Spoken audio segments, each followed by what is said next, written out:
I know ghost stories often create a divide with my listeners, as half my listeners remain skeptical about paranormal activity, while others have had their own experiences and have since become believers. The stories in tonight's videos leave no explanation, leading many to believe it must have been something out of this world.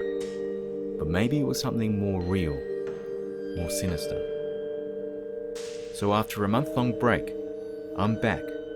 So strap yourselves in as we journey into the unknown. A few years back, I lived with my mother and German Shepherd in a 2-bedroom rented townhome. I got home from work one day and went about my daily routine. When it came time to eat dinner, I knocked on my mum's door to come and eat. I smelled cigarette smoke and heard her grunt a response, so I went back down and ate alone. I figured I'd just put a plate away for her. Fast forward to about 2 a.m. I'm awoken by someone holding my hand and gently shaking it. My heart started to beat really fast, so I shot straight up and looked around. My dog, who is overly protective and sleeps with me every single night, isn't in my bed. She isn't even in the room. She most definitely was on my bed when I went to sleep. I slept with the bedroom door shut and locked. Suddenly I hear scratching at my door. At this stage, I'm shitting bricks. While still in my bed, I start to hear whimpering coming from the door. That's when I realize the scratching is coming from my dog. Taking comfort in the fact that it was her on the other side, I bolt for the door. I let her in and she's searching the whole room. Now I'm yelling for my mother. No answer. I force my dog to walk down the hallway with me. I still smell cigarette smoke. I bang on my mum's door. No answer. So I just open it. She isn't even home. The bed is made and the TV's off. My dog and I searched the entire house. Nothing is out of place. All the doors are locked and the windows are closed shut. Freaked out, I decided to call my mum right then and there. She answers all groggy and told me that she left early the day before to go visit my sick grandfather. Well, at least I knew where she was, so I tried to put whatever was going on in my imagination out of it. I walked back up the stairs to go back to my room when I started feeling something soft and powdery under my feet. They were cigarette ashes.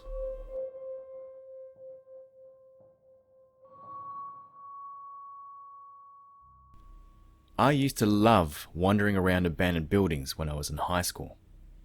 One time, a friend and I decided it would be a good idea to explore an abandoned farmstead.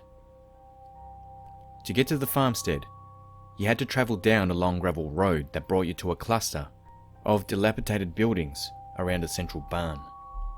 We parked at the end of the gravel road near the turnoff to the main road, so we could walk around the property and make for a quick getaway if we had to. So we went into the barn first and had a look around. It was pretty dark in there, so we used our cell phone torches. It looked pretty normal until we came into the middle of the barn. That's where we found deer bones arranged in a circle around the deer's skull and a bunch of blankets. It had a bit of a cultish vibe to it, and this made us feel uncomfortable. So we started walking back to the car. This place may have been abandoned, but it was obvious by now that it wasn't unoccupied. Halfway down the gravel road, we hear crunching, heavy footsteps. These were obviously bipedal. Both of us refused to look back because we were too afraid to confirm what or who was behind us, which in hindsight is probably stupid. But when we heard whoever it was behind us start to screech, we booked it out of there.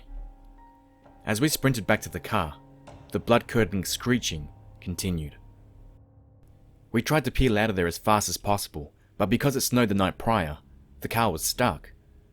Meanwhile, the screeching is getting closer and closer, but both of us refused to look back. I opened my car door just to look back to see what was going on. My back tire was stuck in a puddle of melted snow. I don't know what I was thinking, but I got out of my car and tried to get the wheel unstuck, which freaked my friend out even more. She was screaming, worried that something would happen to me, but at the same time was too scared to look at the path behind us. So whatever this thing was could have been inches away from me. By the time I had gotten the car unstuck, she turned around to see if there was someone following us. There was no one there. I actually thought I was going to die.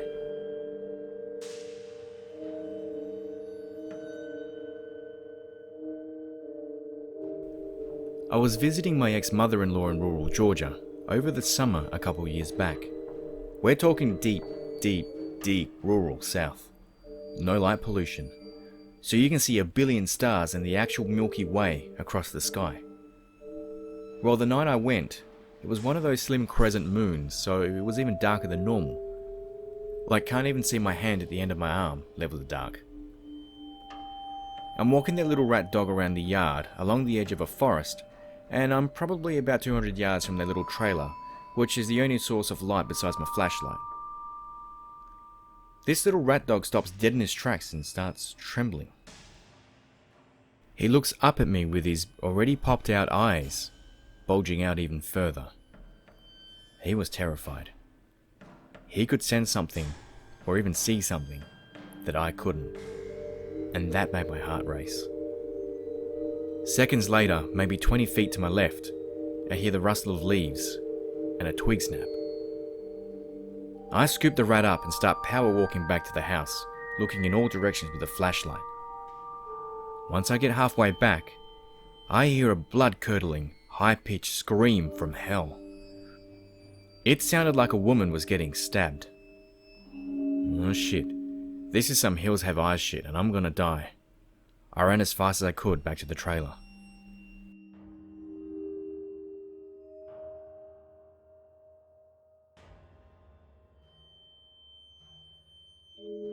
When I was 5, I had lost my tooth, so as every kid does, I put my tooth under my bed, wrapped up in a tissue.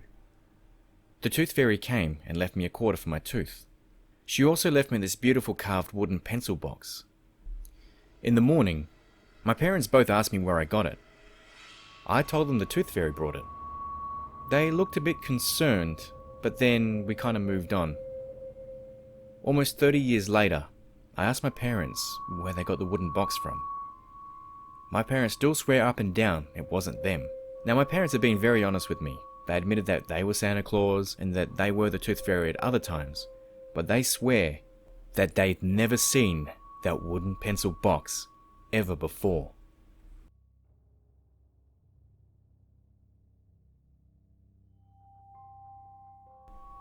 When I was 14 years old, a bunch of friends and I decided to camp in a forest nearby our homes. For reference, it was a very safe area and there were no known deadly animals such as bears or wolves to be concerned with, or human predators, so our parents didn't mind us being out there. One friend of mine in particular and I decided to go for a walk and loop around through another part of the forest, about 2 kilometers or about 5 miles from our campsite full circle. As we got to the halfway point, another person appears out of nowhere in the brush beside us. Full disclosure, we had been drinking a fair amount at the campsite. So this friend knew our names and made reference to my mother's name, which confirmed to me at least that he was definitely a friend of mine from the camp, but I felt a really strong sense of euphoria. My skin tightened and all the hairs on my arms stood up, so I told the mystery friend that we were heading back to the campsite and we'll see him back there. That's when he started asking us if we'd like to go back to his place. It was just around the corner. Just make a left. And he kept repeating that sentence over and over. Just make a left. My real friend had the sense to not let me go and to get us headed back in the direction of the campsite. As we headed back in that direction, both my friend and I collapsed from exhaustion. Sometime later, while it was still dark, we woke up and made our way back to the campsite, where we crashed in our sleeping bags. As I started to wake up later, I recalled the conversation we had with this mystery friend out in the woods, but my brain was convincing me we hadn't actually met anyone on our hike. Instead, it appears that I may have dreamt or imagined it. So when it was light out, I brought the whole thing up with my friend, who also didn't remember physically meeting anyone or having this encounter during the hike with another human. It was almost unhuman, to say the least. So we decided to go and retrace our steps that morning and follow the directions of the mystery friend's house. What I saw next still terrifies me to this day. That left turn led to an unfenced lookout with a 5-meter drop to the rocks below. In the darkness you'd never see it, no matter how experienced of a hiker you are.